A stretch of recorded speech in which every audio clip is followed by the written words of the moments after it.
We have a new way of doing montage audio soundbites. Coming up, a montage of things Trump said that Democrats remained seated for and did not applaud. It's great. Hang on. I was continually, I have to tell you, I was happy. I was happy when the Democrats sat and didn't applaud and didn't stand up. I was happy. I wanted the American people to see it. I was happy when Pelosi had her sourpuss face, like gumming like the dentures had slipped, was Polident wasn't working or something. I loved it when they looked at each other with confusion, as if to say they're applauding that. You were sad. I wasn't. Come on, don't tell me you were sad. Yeah.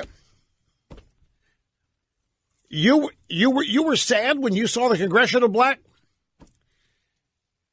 What do you think these people are? Sturdley is saying he was sad when the Congressional Black Caucasians sat there as statues and did not react even positively to the great news of African American unemployment. I understand if we can't agree on that. If we can't agree that that's good, then what are we going to agree on? Did you think they would applaud that?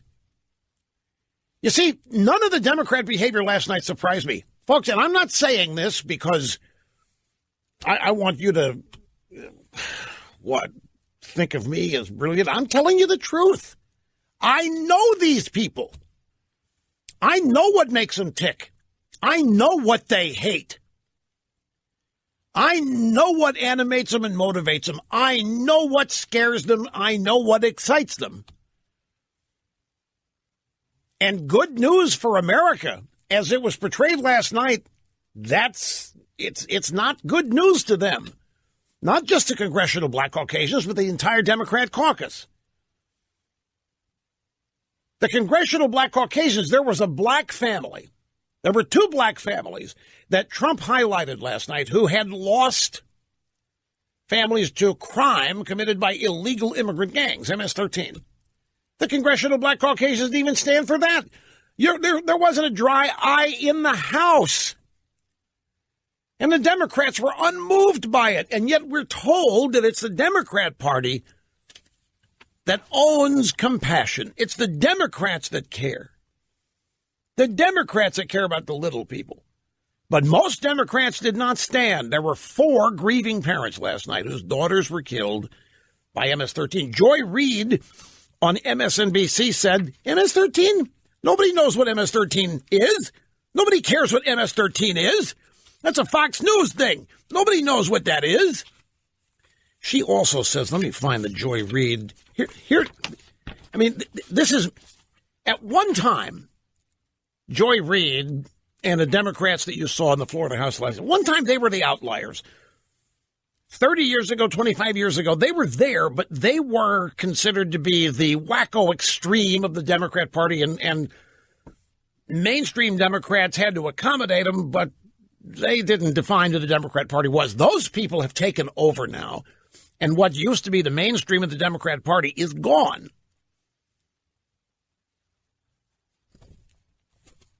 Here's a Joy Reid tweet. She's an MSNBC hostette.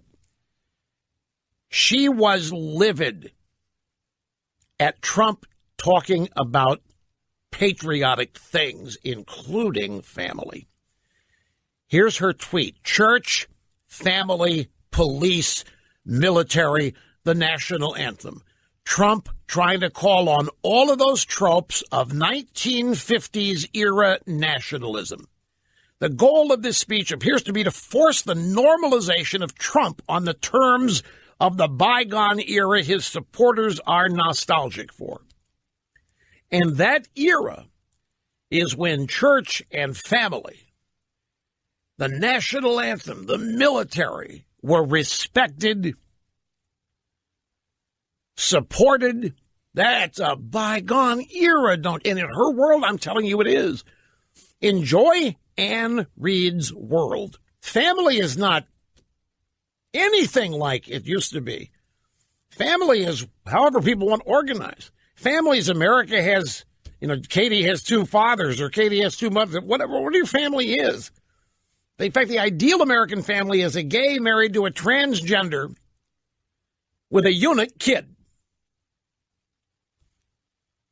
That's a great average American family, and they've got to be victims of something. The average American family is a victim, doesn't have enough benefits, is mistreated by its corporations, doesn't have health care. That's the average American family. People victimized and in need. Church, that's old-fashioned. And the police, of course, they're nothing but a bunch of marauding murderers. I'm telling you, 25 years ago, this program we would laugh at this. We did constantly, thinking nobody could ever believe this. But now this has come to define the Democrat Party. Here, Trump, a simple statement of patriotism last night, numerous times.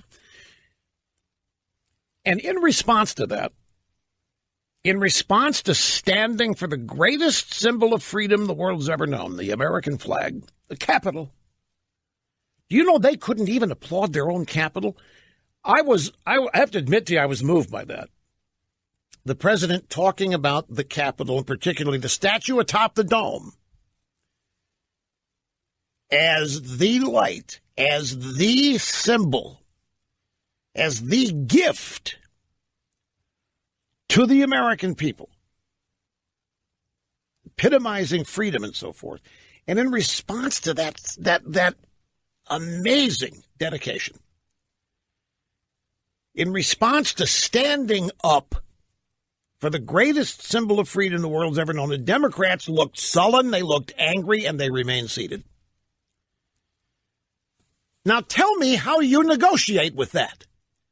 How do you cross the aisle and negotiate with that? How do you find common ground with people who cannot and will not respond to a basic call of patriotism, who believe that it is racist or bigoted or discriminatory or exclusionary? Democrats throughout this past year, look at what happened. They organized themselves against the American flag. They organized themselves against a song paying tribute to an impossibly brave fight for freedom. That would be the national anthem. The Democrat Party organized and supported actions against the flag, against the anthem. To me, it's the same thing as organizing against freedom itself, organizing against the inherent good in trusting individual human beings to know how to best pursue life, liberty, and happiness for themselves. And the Democrats happily protest that. They happily organize against it. And that, my friends, is much of what liberalism is all about, organizing against the interests of free people. If you could take a picture of that, it would be last night in the House chamber, where one patriotic display after another, where one expression of thanks, every expression of gratitude, every recitation of support, the Democrat Party sat on its hands. And didn't just sit. They looked angry, confused, befuddled. Donald Trump did reach across the aisle.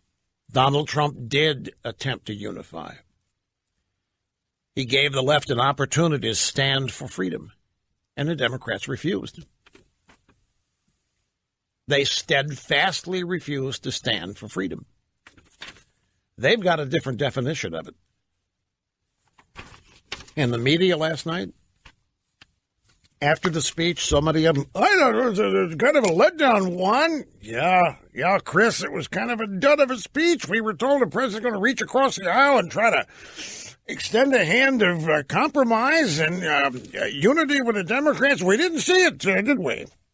And it was left to Dana Perino, little Dana Perino, who's a never-Trumper, or was. I mean, I don't know where she is now, but she's a Bush world never-Trumper. It was left to Dana Perino to say, excuse me, you guys, but I can kind of see where the White House is coming from on this. I mean, who wouldn't unify around great unemployment news? Who wouldn't want to unify around the great news of African-American unemployment being as low as it's been? Who wouldn't want to unify around all of this great economic, robust recovery, new wages, new bonuses? Who wouldn't want to unify around that? And she was right on the money. And there were people looking confused and stupefied that they had missed that. I mean, how you miss the beauty of that presentation last night? How you miss it? How you look at, well, man, I don't think Trump hit the right notes at all. I just didn't hit it there, Juan. It was kind of missed the mark a little bit. And Juan Williams thought it was just short of a disaster. But again, in their world, compromise means letting the Democrats have their way and win. Compromise means letting the Democrats run the compromise. In this instance would mean Trump admitting that he has been a buffoon and realizing he's got to grow up and include Democrats in his agenda, let them run it. That would have been Trump unifying. Here's our montage. Audio soundbite number 2. Rather than put together a montage of oddball things that Democrats said or great things that Trump, what we did, we decided to illustrate via issues.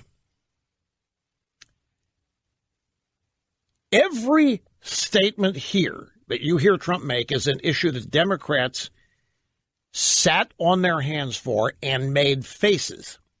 They were angry, they were sullen, they were confused. Every example here that you will hear is when the Democrats refuse to applaud, refuse to join, and simply sat there looking angry. The state of our union is strong because our people are strong. Since the election, we have created 2.4 million new jobs, 200,000 new jobs in manufacturing, rising wages. Unemployment claims have hit a 45-year low. African-American unemployment stands at the lowest rate ever recorded. Hispanic American unemployment has also reached the lowest levels in history. The stock market has smashed one record after another, gaining $8 trillion and more in value. 401k, retirement pension, and college savings accounts have gone through the roof. Millions of Americans will have more take-home pay. 3 million workers have already gotten tax cut bonuses. Apple has just announced it plans to invest a total of $350 billion in America. ExxonMobil announced a $50 billion investment. Chrysler is moving a major plant from Mexico to Michigan.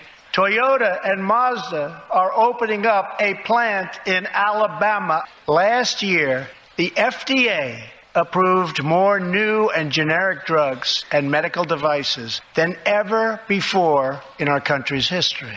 We have sent thousands and thousands and thousands of MS-13 horrible people out of this country.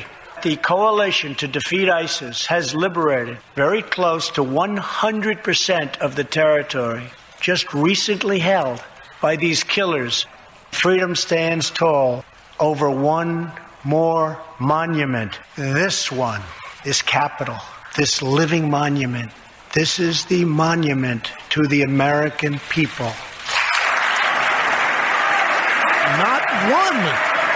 Not a single one of those statements was applauded by the Democrats. They all sat.